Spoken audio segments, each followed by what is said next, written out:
when I go down to the station, I make it very clear that, I'm there for their benefit. I'm not with the police. I'm completely separate to them, because obviously when someone's been arrested, they're a bit agitated and a bit upset.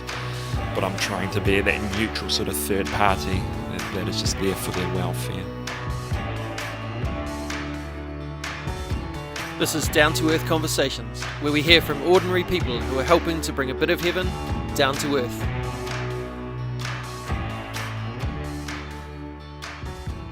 Kia ora, welcome to another episode of Down to Earth Conversations with me, your host, Angie Dixon. Thanks for joining me for another awesome kōrero. I've received quite a bit of feedback from you all telling me how much you appreciated the last episode with Michael Frost. It seemed to resonate with many of you who have tried to make sense of life when it just doesn't make sense, or when it's just really hard. Particularly if you've got a faith that is in some way about goodness and wholeness and trying to figure out how all that fits together. So if you haven't heard that one, I really recommend getting in on that conversation too. But to today's episode, where I had the pleasure of sitting down with Nigel Yeoh. Nigel is a medical doctor, a GP, who also works as a police medical officer for the police here in Ōtautahi-Christchurch. We talk about what it's like journeying with people through their physical and mental struggles, how the system could do better to allow the most disadvantaged to gain support, about caring for those accused of heinous crimes, and about how his love for people lies at the centre of everything. This is episode 70 of Down to Earth Conversations. Here's Nigel Yeoh.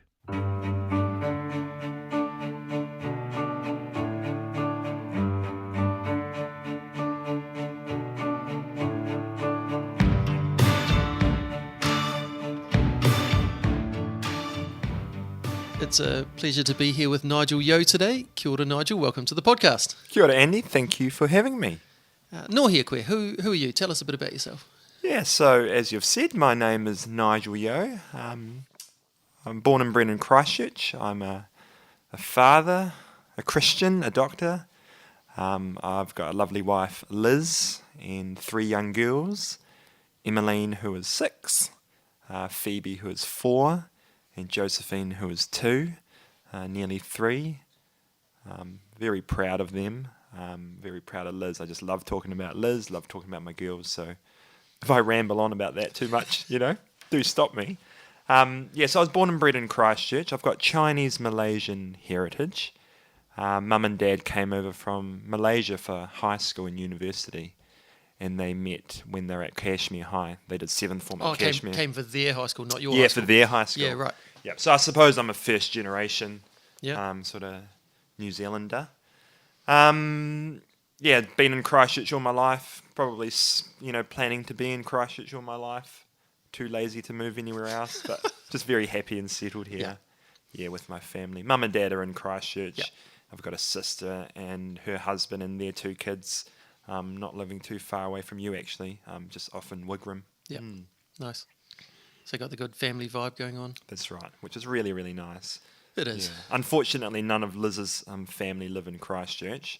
One of her sisters and her husband and 4 kids used to live in Rolleston, but they've since moved back to Invercargill, where Liz's mum and dad are. Having grandparents around is so special. Yeah. And obviously we try and make the time to visit Liz's family when we can, or when they're sort of coming up to see us. But it's pretty neat. We're in much the same boat, where we've got one set of grandparents in Christchurch and one set in Nelson. And so, see some all the time and see some on, for some special holidays. Yes. Which is nice as well. Yeah. So what was life like for you growing up? You were in Christchurch. What were you into? What were your passions? Yeah, thanks. I'm really big on computer games. I probably spend way too much time on the computer, honestly. School holidays, probably on the computer for 12 or 15 hours a day. Well, yeah, pretty crazy actually. What? Sort of Age of Empires, first-person shooters, your RPGs, sort of anything. In hindsight, I wonder why Mum let me play so much sort of computer games. Honestly, I literally played probably too much. Maybe that's because I was fairly studious, during term time, and I could really unwind and relax. So yeah, computer games was a big thing. Never had any consoles, so never had Xboxes or PlayStations, anything like that. But computer games and then sport, I suppose. Yeah. So mainly cricket and soccer is what I played throughout primary school and high school. Yeah. Yeah. Fun fact, I was quite good at running actually. I can brag. The best that I did in athletics was the 100 meters, first equal in the South Islands Wow. when I was year 10. So we'll chalk that one up. Yeah, that's good. I never did athletics, and my friends always said that I was a waste of talent because I was naturally just quite quick. And doing the 100 meters at year 8, I remember sort of winning, and everyone was sort of still halfway down the track. Oh, right. Yeah, yeah. So I was kind of twice as fast as most people. So I should have probably done athletics, but I didn't. But that's okay. I've always been pretty low to the ground, so I would win the first 10 metres and then get smoked after that. I could never do more than 100 meters actually. Yeah. Just because of my stamina, my endurance. So 105 meters, I sort of pooped. So I didn't actually really win the 200 meters for that very reason, and I suppose because I never trained at all. Yeah. But yeah, so soccer, cricket. I did a wee bit of kendo Oh, yeah, nice. back in high school. Yeah, my brother did that. So Yeah. that's Japanese fencing, essentially, that's isn't right. it? With wooden sabres. Yeah, so I learned Japanese for a couple of years, just out of interest when I was in high school. Took a trip to Japan with the boys in year 10 it would have been, for about 9 days in Tokyo. Yeah. So yeah, I did a bit of kendo throughout high school. But since going to university, sport sort of stopped completely. Yeah.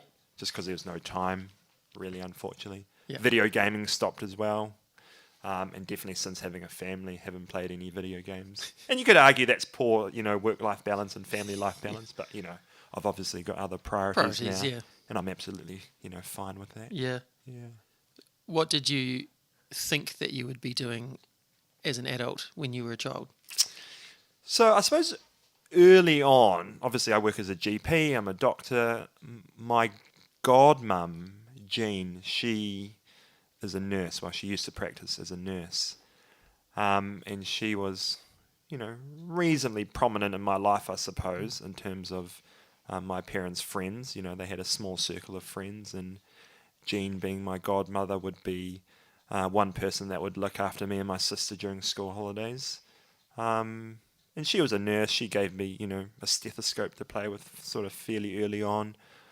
So I guess I had this idea planted in my head that maybe a career in medicine might be sort of a good idea. And Mum sort of encouraged me in that way. So throughout high school, I wasn't definitely set in stone about it, but didn't really have any alternative plans. So I thought, let's just see how things happen, go to uni, see what happens, and obviously got into med school. Yep. So it was all good.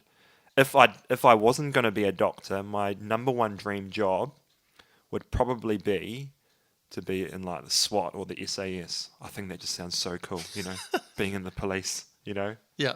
But obviously I don't have the build. I wouldn't be cut out for that at all. It just seems like a nice sort of ideal. Yeah. But no, medicine, it's sort of always been that. But funnily enough, I don't actually come from a family of doctors. Right. You get... Which is quite common, isn't it, to have doctors exactly. that have more doctors. That's right. Yeah. And their sort of children become doctors and whatnot. I guess I've got a cousin who's a doctor over in Australia.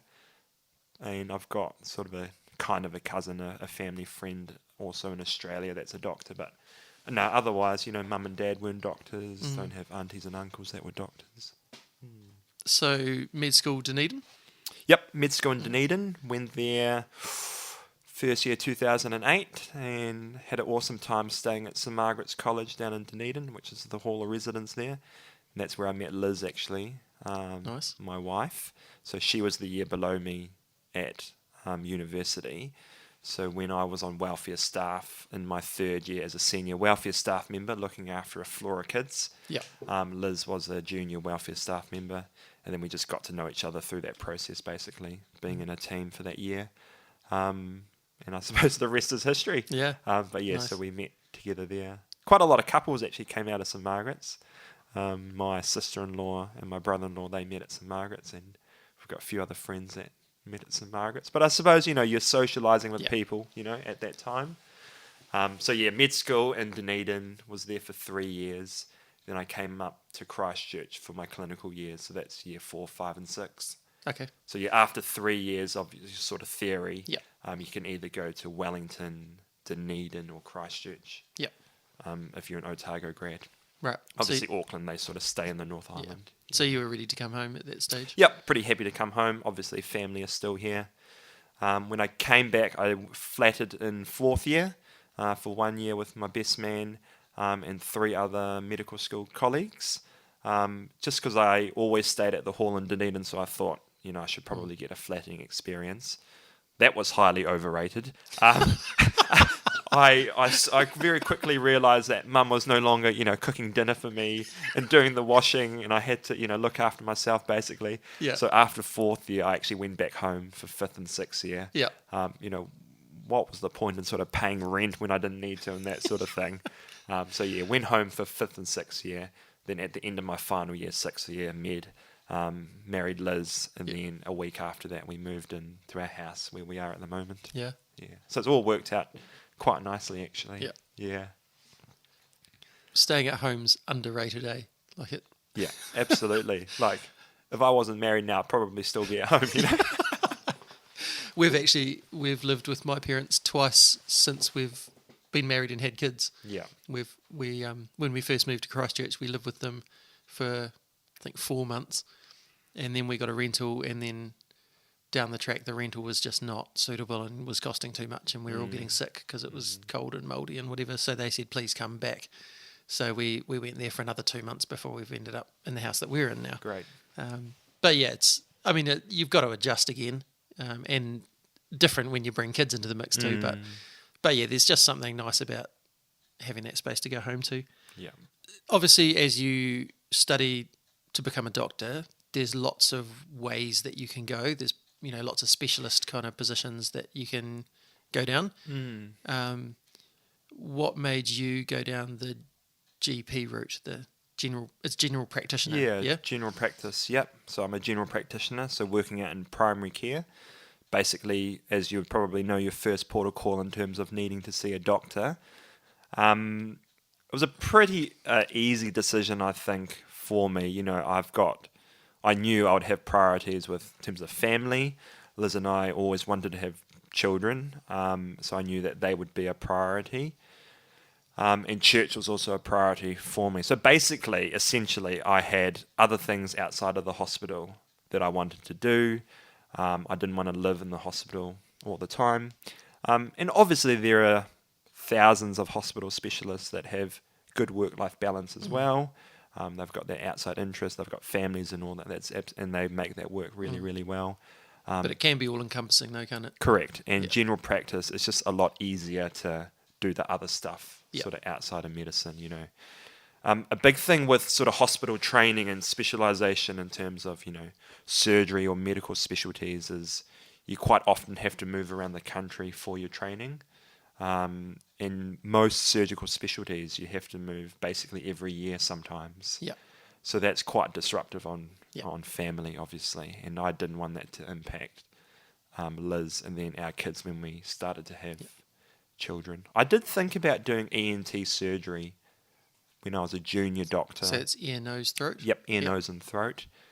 I thought about that as a junior doctor, and at the end of my medical school years, had quite a good few placements in ENT, but still that overarching desire to sort of do general practice sort of overrode that. The beautiful thing about general practice is developing these longitudinal relationships with patients and families, and seeing their kids grow up. Right, so it's not just getting someone in, operating on them, and then shipping them out. Exactly, and you might never see them again, as a specialist. You might have one or two sort of follow-ups, and then that's the operation done. You don't see them again. But that was actually something I was going to ask is like, you see people when they're sick, obviously, or when there's something wrong. Do you get to see them, the results of that? Or is it just like, here's some medication, go away, or like, do you actually get to celebrate with them sometimes, the progresses and the... Yeah, absolutely, and that's quite a nice joy. So we do see them when they're down and when they're at their lowest sometimes, either sick physically but often mentally, and then we see the recovery after that. and that's, in terms of follow-up or if they need the ongoing medication. And that's quite beautiful, actually. Just reflecting now, remembering a patient I saw just yesterday, seeing how far she's sort of come in the last few years.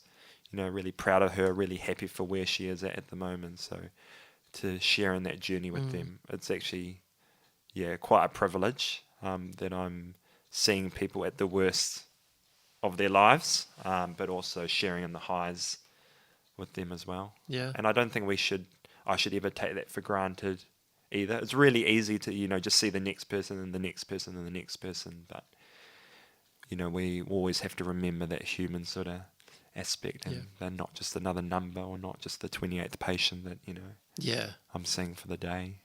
But those longitudinal relationships are really special. I remember must have been a medical student or maybe a junior doctor in my sort of first or second year after graduating. I saw a woman on birthing suite giving birth to her first child, and she happens to work to be a patient at the practice that I'm at now, and now I see her and her boys, so I've seen them sort of grow up, which is quite nice. Yeah, so that's just quite special. Yeah, nice. I said before about, the specialist roles, and then you've got the general role.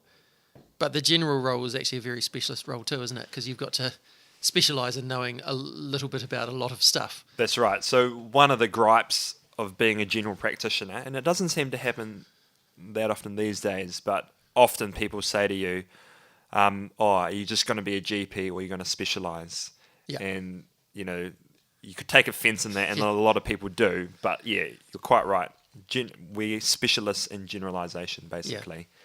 And general practice is actually a training program in its own specialty, in its own right as well. It's a 3-year training program through the College of GPs, and you enter that after doing at least a couple of years as a junior doctor in the hospital. So we've got our own specialisation and own training program.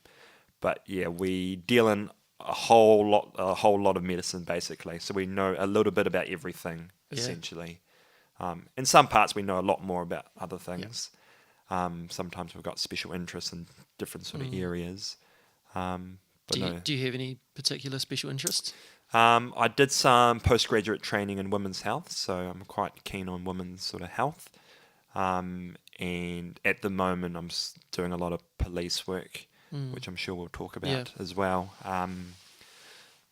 So I've considered doing some sort of forensic medicine further study, but it's quite expensive and probably not going to gain too much more in terms of theory than I would sort of on the job. So at this stage, not going to progress that. But so women's health and my police work.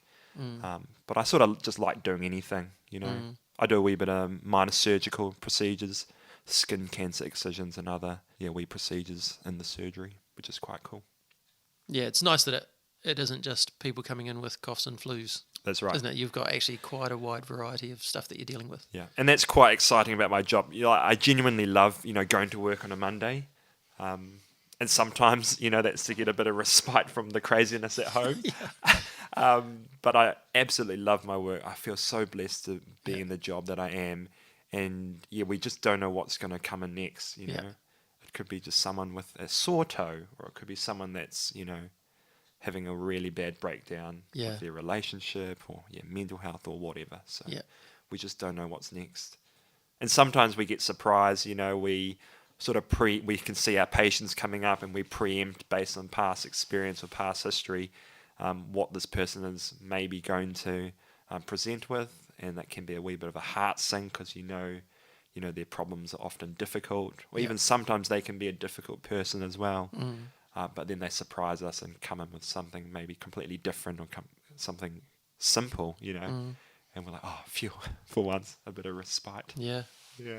Another thing, I guess, is you've done all this training in medicine and, knowing all the things that you have to know, but you're also in a people-faced vocation where you've actually got to deal with people. It's not just about the knowledge of what might be wrong with them, but you've got to engage with them in a way that, is healthy and works, and you will get people that are difficult to deal with. Do you do training for that, or is that just something you've had to learn on the job? Throughout our GP training, we do quite a lot of communication skills. And as a GP, actually, communication gets you through sort of 80 to 90% of the time. And the other sort of 10% is your medical knowledge. Just reflecting, going through medical school, the smartest, in quotes, smartest doctors that were in medical school probably should have become researchers, and not done medicine. Because they're really, not all, but some people can be really book and sort of academic smart. Yep. But then potentially sort of lacking the people skills and the communication. And then you're not actually going to be a fantastic doctor, that people skills, knowing how to read subtle cues and all that, they count for way more in my job than the straight up medical knowledge, which of course is important, absolutely. Yeah, totally. You definitely need sort of that clinical knowledge, but no, the communication, the art of communication is really important. Yeah. What do you find you love most about the job? You've said you love being a GP. What is it that you really love about it? So the surprises, so like I say, not knowing what's going to come through the door next.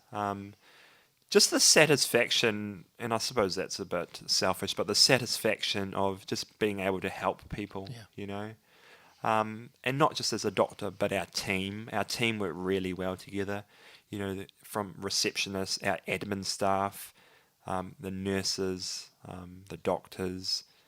We've got what we call our health improvement practitioners and our health coaches. So they're basically sort of the mental health and physical health workers that work alongside patients.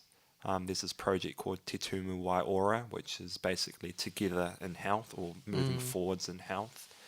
And I would argue, some of those guys are a lot more important than me. So yeah, just the blessing of being able to help people, that sort of gets me out of bed. Yeah, awesome. And speaking frankly, obviously as a doctor, it pays well as well. So, we're very lucky and blessed that we don't have many financial worries, if any. And in GP, yeah, so a good work-life balance. We're here on a Wednesday, aren't we, Andy? Yeah, on a Wednesday. So I've got Wednesdays off completely, which is really nice. I used to work 8 till 1 on a Wednesday. But about 4 or 5 weeks ago, I decided to take Wednesday off completely, just to spend more time with the family, which is really cool. And obviously, it's a really privileged position to be in, isn't it? Yep. Yep, definitely. So you mentioned earlier that you're also involved with the police. Tell us a bit about what that looks like and how that came about. Sure. So in my GP practice, I technically employed as a contractor there, so I'm not an employee, I'm a contractor. And I also contract to Pegasus Health as an after-hours GP, so I do one after-hours shift a month. But for the police, I also contract to the police in a position called a police medical officer. And I've been doing that since June 2018, so coming up 5 years now, nearly 5 years. And basically what that involves is me going to the central police station in town and assessing or reviewing anyone with a medical complaint or a medical issue, basically. So that could be something as benign as a sore shoulder, or a sore wrist, or maybe abdominal pain, or maybe they've got regular medication that they need organising while they're in custody suite. So the custody suite is for people that have been arrested, and they're usually there for no longer than a 24-hour period as they wait for court the next day and to see where they're going to be released, basically, whether that's to prison or released on bail back to the community. I do a few blood tests in terms of drink driving blood tests and drug impaired blood tests. I see people that have been tasered by the police, so everyone that's been tasered needs a medical check. Anyone that's been bitten by the police dog, they need to be seen, so a lot of stitching and suturing involved with that. And then often I go out into the community as well and just certify death, basically, what we call a verification of death for any sudden deaths, unexpected deaths that have occurred. And then another thing that happens not too frequently, which is good, is forensic examinations. So people that have alleged perpetrators of serious crime, like murders, rapes and that sort of stuff. I need to do a forensic medical examination on those for sort of DNA evidence-based gathering. Yep. Right, so it has some similarities to it, but is quite a lot different to your GP practice. Yep, vastly different. It's, clearly the people that are in custody suite have had pretty terrible upbringings, a lot of adversity that they've faced as children and adults, obviously a lot of comorbid drug use and mental health sort of problems. So a big different side of society that I see in my general practice. The structure of this role is it's an on-call sort of job. So at the moment there are 3 doctors on the roster.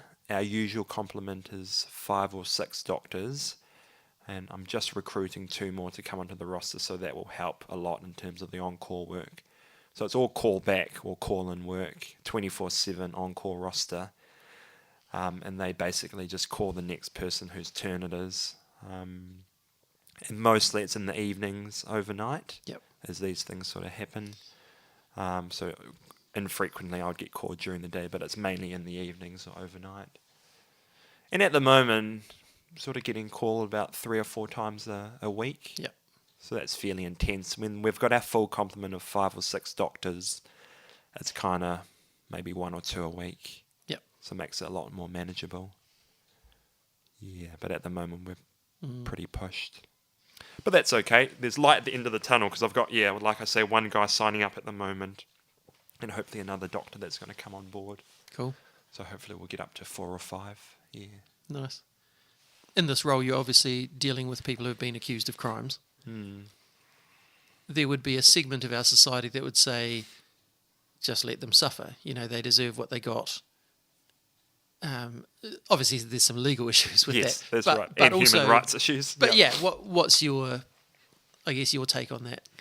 So the reason why I wanted to get into this role, and I had a good chat to Liz about it, obviously, because she clearly gets affected in terms of, me leaving overnight or shooting away on a Saturday afternoon to the station. I like to think I came to it from sort of an outreach perspective, just to really administer good medical care to people in the custody suite, just to be a sort of tender, sort of caring sort of voice for them. When I go down to the station, I make it very clear that, I'm there for their benefit, for their health. I'm not with the police. I'm completely separate to them, because obviously there's a lot of umbrage towards the police, rightly or wrongly. When someone's been arrested, they're a bit agitated and a bit upset. But I'm trying to be that neutral sort of third party that is just there for their welfare. So I like to think that I'm that sort of kind, caring voice, providing sort of good medical care, because everybody deserves, good medical care at the end of the day, whether you're in prison or in custody.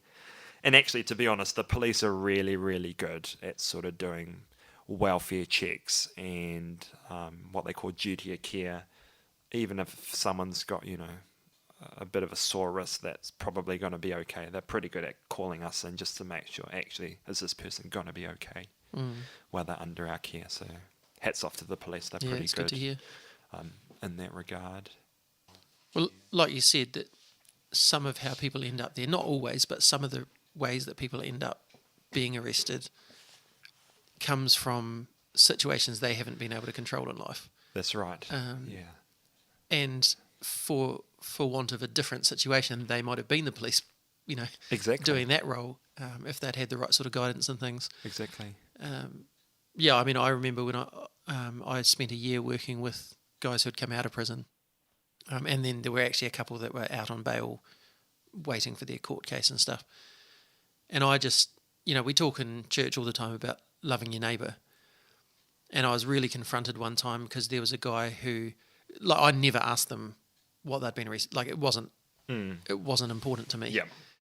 But then one guy got picked up in the papers, so I found out what he had been arrested for, and it was violent, and there were women and children involved. And the kind of moral part of me just did not want a thing to do with him.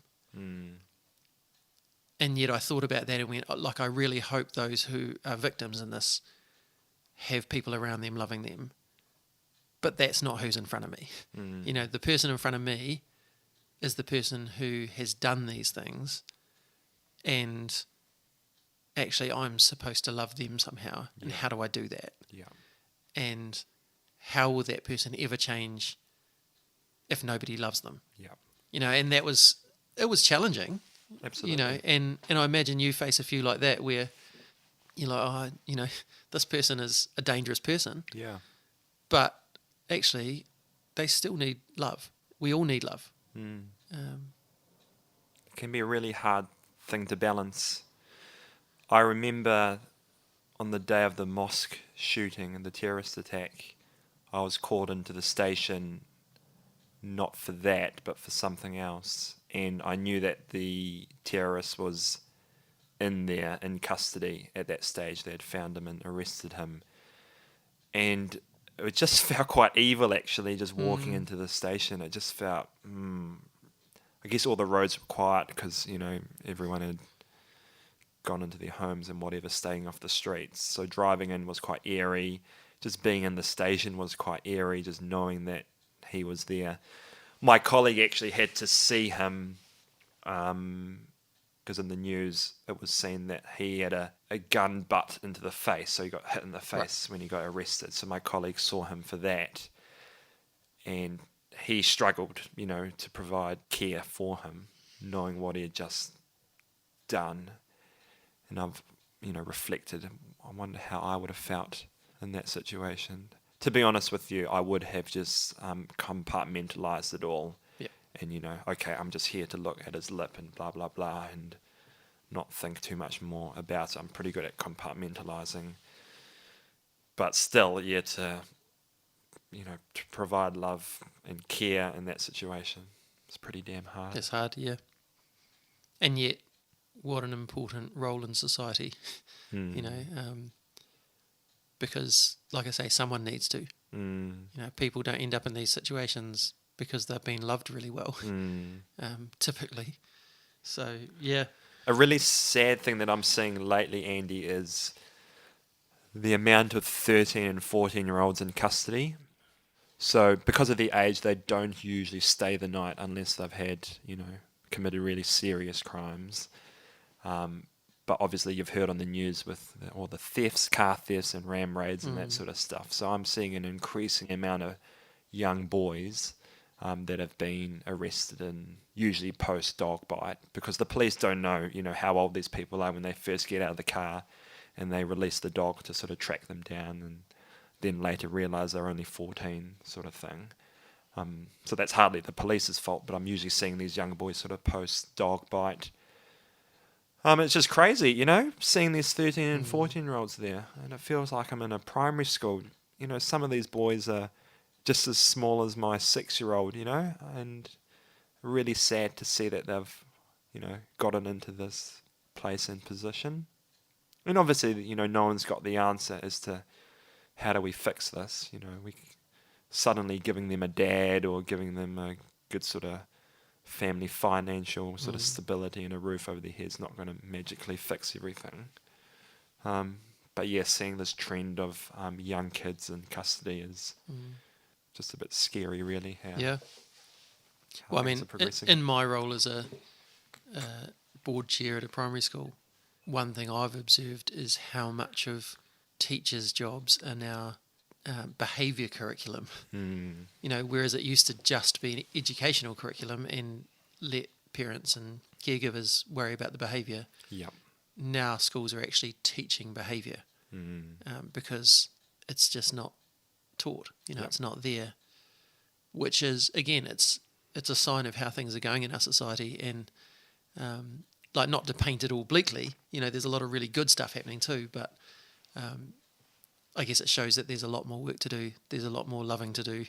There are a lot more systems to analyse and see how can we change those systems for the good of everyone. You know, that you hear a lot of stuff through political circles that are, good for sound bites and good for getting votes, but actually not good for actually changing anything. And yeah, that kind of breaks my heart. And so to hear, what you're saying about you actually seeing that in the station, is another step from there. It's not just kids who are struggling a little bit in the classroom, but it's kids who are then taking that to the next level, and that's a challenge. How do we? Because a lot of them are doing it for reasons around, they've found people that have accepted them, and there's community, and there's belonging, and there's validation. There's a whole lot of things that they're obviously not being given elsewhere. So yeah, it is a challenge. Yeah. If you woke up tomorrow, just thinking of systems and systems that could potentially work better. If you woke up tomorrow and the health system was working perfectly, what would that look like for you? So that would be no waiting lists for tertiary sort of care. By that I mean sort of operations, even to see a specialist at the hospital and the outpatients. There's so much unmet need out there. I'm sort of making up numbers at the moment, but probably, 8 out of 10 people that need a hip or knee replacement, don't get it in the public system. Right. Because they've only got so much capacity. Yeah. So that's sort of one example. And then the rest of those people have to go privately or, pay their own way, or if they're lucky, health insurance, So reducing waiting lists and capacity at the hospital. But in terms of GP land, where I am, probably free fees, to be honest. Because even people with community services cards that pay an even more subsidised rate of $19.50 still struggle to come in and see us. And that's a massive barrier, a financial barrier to come in. But free fees is not it's not the total answer. It's very complex, obviously. Totally. Because, What would you say if people are like, well, you should just put your prices down then? Is it as simple as that? Definitely not. And I won't be able to give you a very good answer because I'm not a business owner. But obviously, there are a lot of overheads. Yeah. Staff to pay, blah, blah, blah, nurses and whatnot. During the pandemic, just through the Facebook groups that I'm a part of and with the GP stuff, there were some practices that were really, really scared of going under. Their margins were already so slim. And there's a lot of good work out there in terms of maybe not charging a patient every now and then, because, we can use discretion, but there's only so much of that you can do. So there were some practices out there during the pandemic that were worried that they were going to have to shut up shop.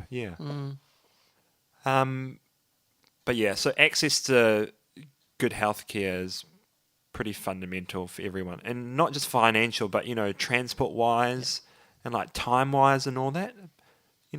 It's not infrequently that people don't come in because they're dropping their kids off. We hear stories about that all the time, or they got family members that they need to look after. And it's only 3 days later that they come in, and by then they're sort of really worse off. Whereas they could have been a lot healthier if they were able to come in sooner. Yeah, do you see a big... Well, obviously you do. You see a big difference in patients being able to access the care because of socioeconomic and other social realities. What do I want to ask with that? Fix it for us. No. I mean, I just think back to, I think it was Bernie Sanders when he was running to try and become the candidate for the Democrats for president in the States. And he talked about how expensive it is to be poor. And how, things are actually tailor-made for people who aren't poor. And so when you are poor, there's not as many services that cater to you, and there's not... You often have to travel further to get to the place that you need to go to. If you do have a car, it's usually a less reliable one that uses a lot of gas. Yeah. just one thing after another that just builds and builds and builds. You get into a bit of debt, so you have to borrow some, so then you owe high interest rates, and it's just this big trap. And they're always on the back foot, and then we criticise them for keeping not up using the resources that are there for them. Is it any wonder that some of them don't come and see you? I guess is the point of me thinking around that. But have you seen them more likely to access your services with the children being free?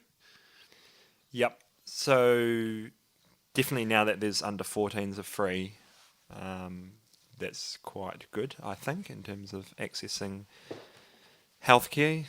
I guess you got to be careful there, because then you do see an increase in sort of worried well parents as well, bringing their children in when they probably didn't need to be brought in.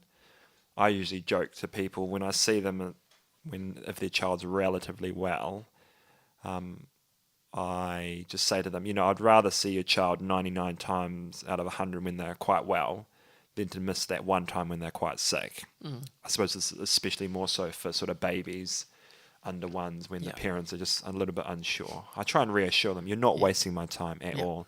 It's great that you brought your kid in, happy to check them over even if we don't find anything.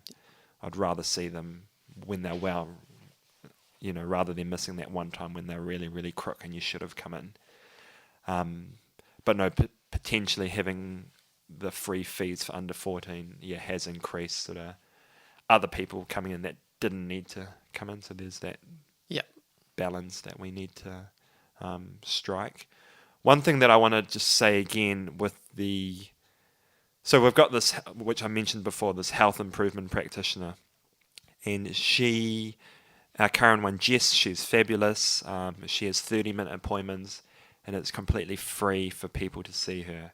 And it's amazing, because a lot of the time people actually come and see me for sort of social relationship sort of issues, mental health sort of issues that aren't severe enough to require sort of medication or even specialist referral or care, but they just need a bit of a helping hand to deal with their stress, their work-related stress or relationship stress, to deal with their poor sleep, to deal with their sort of lower grade anxiety symptoms or whatever. And I can do what we call a warm handover to Jess, our health improvement practitioner. I get her down from her room. She comes into my room and I introduce her to the patient. I say, hey, here's Andy. He's just having a hard time at home at the moment, under the pump with work or whatever. And then she'll take Andy away for 30 minutes after I've seen him, and just have a good talk and give him, increase his self-help toolkit basically, as to how he's going to, deal with life, And that's really, really cool that that's a completely free service. Yeah, that's amazing. And people can book that through reception as well, once we've sort of introduced them to that concept. And 9 times out of 10, they need to see them rather than me, the doctor. That's the sort of help that they need. So I think that started a couple of years ago throughout the pandemic from the Labour government. They put in quite a lot of money into this sort of project, just to increase the access to mental health care in the primary sector. And it's great that it's continuing. Yeah. So every practice should have a health improvement practitioner and a health coach for sure, because they're pretty invaluable. Yeah. Oh, no, that's awesome. Oh, thank you so much for taking time to talk to us. My pleasure. Yeah, it's been cool to kind of hear a bit more about what you do and how that shifts and changes. And yeah, we've gone a long way from just talking about being a doctor to, trying to fix society's issues. Yeah. But fix the health system. But yeah, no, thank you for the fact that you are someone who cares about people. You talked about wanting to be there to support people and to love them, and it's really important that we have people in roles like yours who have that sort of heart. So thank you for what you're doing to bring a bit of heaven down to earth. Thank you, Andy. Hello, hello heaven. Will I hear you whisper to come near? I think it would be amazing if more people approached their roles in life, whatever they may be, with the same love for people and desire for goodness that we just heard from Nigel.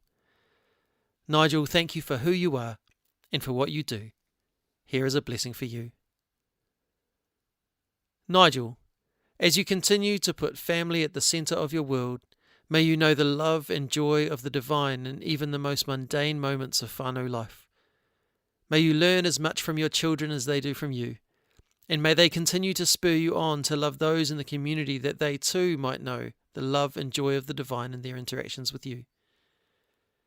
May your children grow to love as you love, to see people as people, regardless of behaviour or circumstance, and to restore humanity to those from whom it has been stripped.